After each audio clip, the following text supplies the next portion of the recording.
ষষ্ঠ উপজেলা পরিষদ নির্বাচনে মানিকগঞ্জের সিংগার উপজেলা পরিষদের মহিলা ভাইস চেয়ারম্যান পদের একজন প্রার্থীর বিরুদ্ধে নির্বাচনী আচরণবিধি লঙ্ঘনের অভিযোগ পাওয়া গেছে। তিনি প্রতীক বরাদ্দর প্রথম দিনে দেয়ালে দেয়ালে পোস্টার লাগিয়ে নির্বাচনী আচরণ বিধি বহির্ভূত কাজ করেছেন। সিংগার উপজেলা পরিষদ নির্বাচনে মোট 8 জন প্রার্থী প্রতিদ্বন্দ্বিতা করছেন। এর মধ্যে চেয়ারম্যান পদে 3, ভাইস চেয়ারম্যান পদে 3 এবং মহিলা ভাইস চেয়ারম্যান পদে 2 জন প্রার্থী প্রতিদ্বন্দ্বিতা করছেন। কিন্তু প্রতীক বরাদ্দর প্রথম দিনে 23 এপ্রিল মহিলা ভাইস চেয়ারম্যান প্রার্থী আনোয়ারা খাতুন হাঁস প্রতীকের পোস্টার দেয়ালে দেয়ালে লাগিয়েছেন। অথচ নির্বাচনী আইনে কোনো বাড়ির দেয়াল এমনকি রাস্তার সীমানার দেয়ালেও পোস্টার লাগানোর বিধিনিষেধ রয়েছে।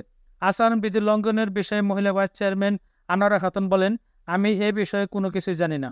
সিংগার উপজেলা নির্বাচন কর্মকর্তা ও সহকারী রিটার্নিং অফিসার মোহাম্মদ শরীফুল ইসলাম বলেন, জেলা রিটার্নিং কর্মকর্তা সকল প্রার্থীদের নির্বাচনী আচরণবিধি মেনে চলার অনুরোধ করেছেন। তবে দেয়ালে কোনোভাবে পোস্টার লাগানো যাবে না।